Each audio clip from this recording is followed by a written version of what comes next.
Wednesday, 6:30 na tayo at saka meron tayong 5 basic pattern ulit na i-share dito at isang mabilisan lang to. At ang counting natin dito ay 1N, 2N, 3N, 4N 1N, 2N, 3N, 4N 1N, 2N, 3N, 4N basic counting, basic pattern. At kayang-kaya natin to at explore lang natin, daanan natin yung mga pattern nito. At baka sakaling may magustuhan tayo. At syempre comment nyo na rin kung ano yung mga nagugustuhan nyo, kung ano man yung mga komento nyo dyan. At maraming salamat sa nagko-comment dyan sa ating YouTube channel na puro mga violenta, hindi, joke lang. Maraming salamat syempre sa mga nagko-comment dyan. At tuloy-tuloy lang tayo rito sa ating mga inaaral na pattern. Inaaral pa lang natin to, kaya kailangan na pagtsagaan nyo rin ako syempre. Sabay-sabay lang tayo mag-aaral dito. Okay, first pattern. Ang kick nga natin dito, ito lang naman ang may kick tayo, yung 1N. Okay. Ngayon lang, tapos the rest is history. Hindi. Yung susunod na mga pattern dito ay syempre, basahin na lang natin. Okay. First pattern.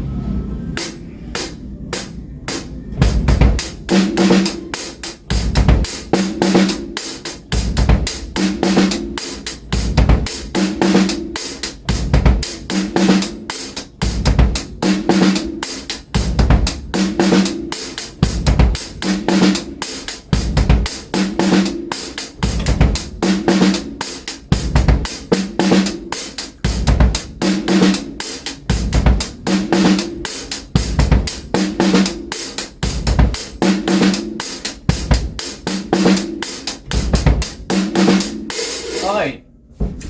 Basic lang sa inyo at medyo syempre pag may nagpe-play tayo minsan kaya kailangan natin nag-focus din tayo sa piniplay natin dahil minsan kung ano-ano pumapasok sa atin. Parang ito na rin yung meditation natin minsan, yung pag nagpo-focus tayo ng sobra sa mga ito lang iniisip natin para na-discipline nga rin natin yung ating kaisipan. At ito rin yung isa sa way ng pagde-detox ko sa social media, yung pagde-drums. Kaya kayo focus lang din sa pagde-drums nyo. Okay.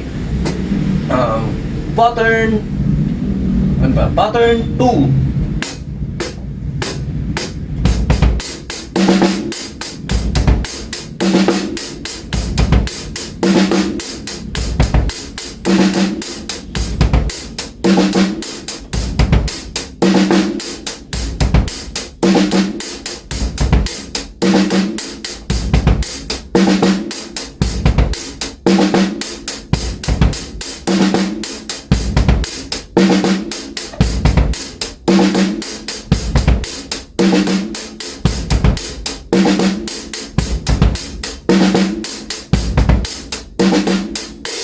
Okay. Next pattern. So mabilis lang ulit to. Tsaka mamaya na tayo magkwentuhan doon sa ating bandang dulo. Pattern 3.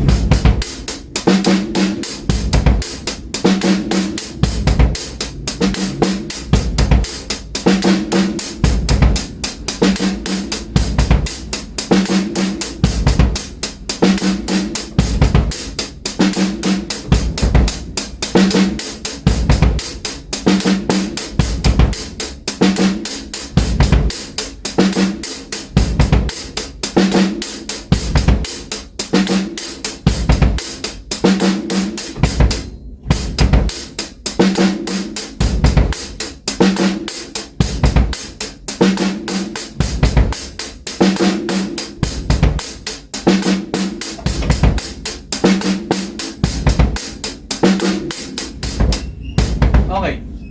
Medyo nangangalay talaga yung paa ko rito sa ating gig. Pero okay na, nagawa na natin. Gawin ko lang ng 4 verse ulit ha.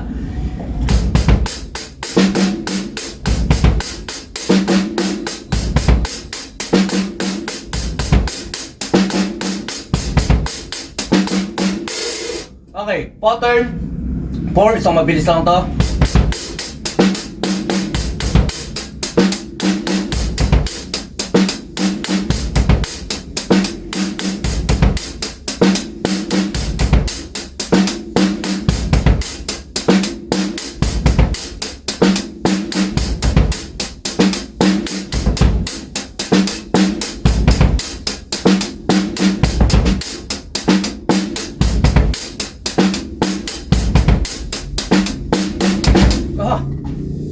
Pattern 4.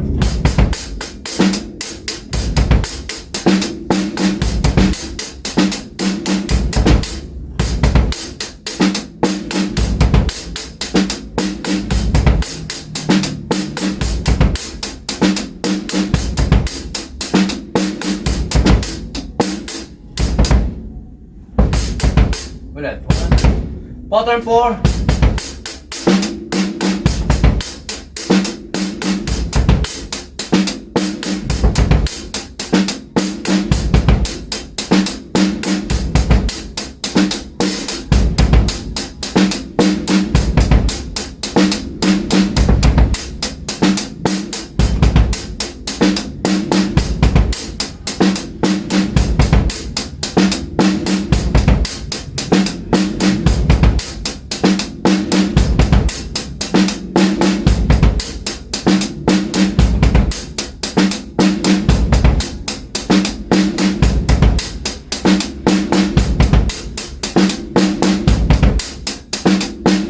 Okay, last pattern, medyo nalalangan talaga ako rito sa kick ko na ito.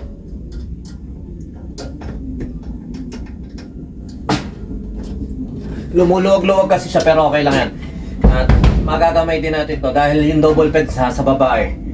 Ang spare kick ko yung ginagamit ko rito yung pamparenta natin. Okay, pattern pangalan nito? Pattern 5.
Nag-enjoy ako rin sa pattern na yan at sana mag-enjoy din kayo sa pattern na yan. Try nyo lang ng try at daanan nyo lang baka sakaling may magustuhan din kayo sa mga pattern na to at makatulong din sa ating exercises. At ito yung malaking exercise, malaking challenge din sa atin yun.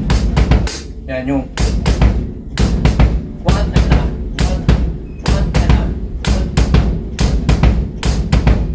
medyo nangangawit lagi ako talaga sa pedal ngayon. Hindi ko alam kasi nga iba-ibang pedal lang nagagamit natin eh. Meron nakasetup na isa, may nakasetup sa baba na isa. Kaya ayun nga, hindi pare-pareho kaya minsan nangangalay o naninibago tayo sa mga pedal. Ganyan talaga pag minsan ay umihila-dito din sa pagdadrums. Minsan maselan o nanggagamay na yung mga bagay na ano tawag doon? Na nakasanayan natin. Okay, share ko lang din yung sinare ko kanina ron na maikli lang pattern. Ito yung pattern niya.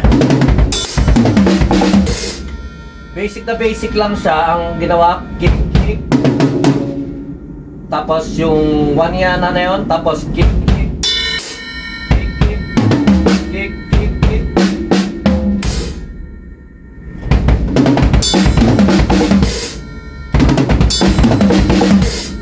Pwede natin i-apply dito sa kuha tayo isang pattern, yung plus pattern na yan. Yung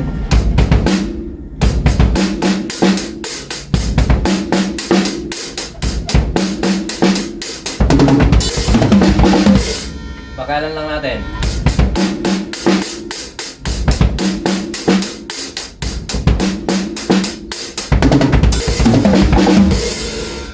Ganun lang. Umiisip ako ng fill-in, umiisip din ako ng beat na may share sa atin para kahit paano meron tayong variation. At ganun lang ang style ko. Ganun lang ang style ng pag-aaral ko. I-expound ko lang lahat. Nagsimula lang ako sa isang pattern na yung first pattern natin. Ayun yung first pattern natin. Na-expound ko lang ng expound. Then lagyan natin. Yung next pattern. Pangalawang pattern yan, pangatlong pattern natin. Kahapon naman, pangatlong pattern natin. Ngayon naman, pattern natin. Kumbaga, unti-unti lang naman, nakikita nyo naman yung possibilities lang naman na pwede natin gawin, pwede natin explore. Pwede natin idagdag sa ating mga feeling. Ganun lang din naman ang ginagawa ko para kahit paano.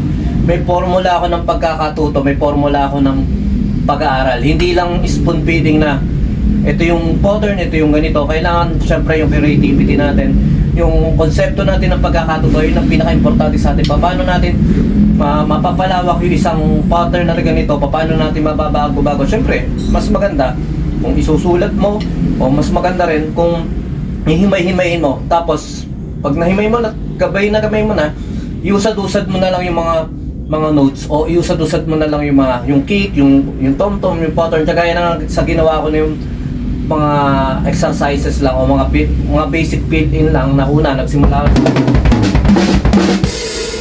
Tapos pangalawa, pangatlo, pang-apat na pala ito ngayon. Yun, basta ganun. At pag nandiyan na lang, mababalikan mo naman yan sa video mo. Kaya kailangan lang tuloy-tuloy lang tayo sa pag-aaral at tuloy-tuloy lang tayo sa pag-explore ng mga pattern dito. Lalo na syempre sa personal natin pagpa-practice. Masarap tong mga pattern na ito ngayon. Challenging din ito yung mga pagpatagal mong ginagawa yung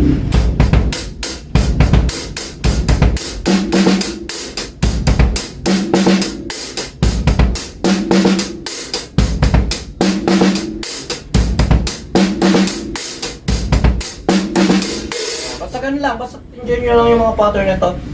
Tuloy-tuloy lang tayo. Maraming salamat sa mga nagpa-follow dyan, nag-share, nagla-like, nagko-comment, at saka syempre, pa-like at share na rin yung page namin sa Facebook na BGM Lights and Sounds at saka Pahakot Pasakay. Yun lang, sabihin nyo ko pa yung mga peace video. God bless.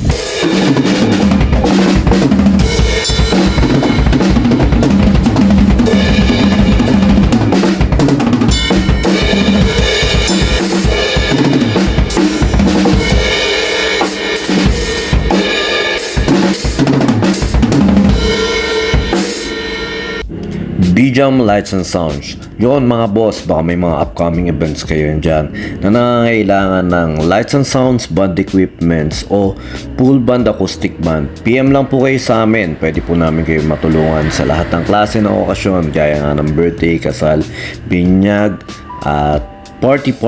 PM lang po kayo sa page namin sa BGM Lights and Sounds, at pwede nyo rin po kami makontak sa number na 0935-311-7520. At yun, maraming salamat din sa mga kaibigan natin at mga repeat client natin na nagla-like, nag-share at nagpa-follow syempre sa aming page na BGM Lights and Sounds at sa YouTube channel din po natin. Maraming salamat. At yun, maraming salamat sa patuloy na pag-like, pag-follow, pag-comment nyo rin po syempre sa aming page at sa mga posts namin. Yun, maraming salamat. Yun lang, sa inyong kapayapaan, peace be with you. God bless.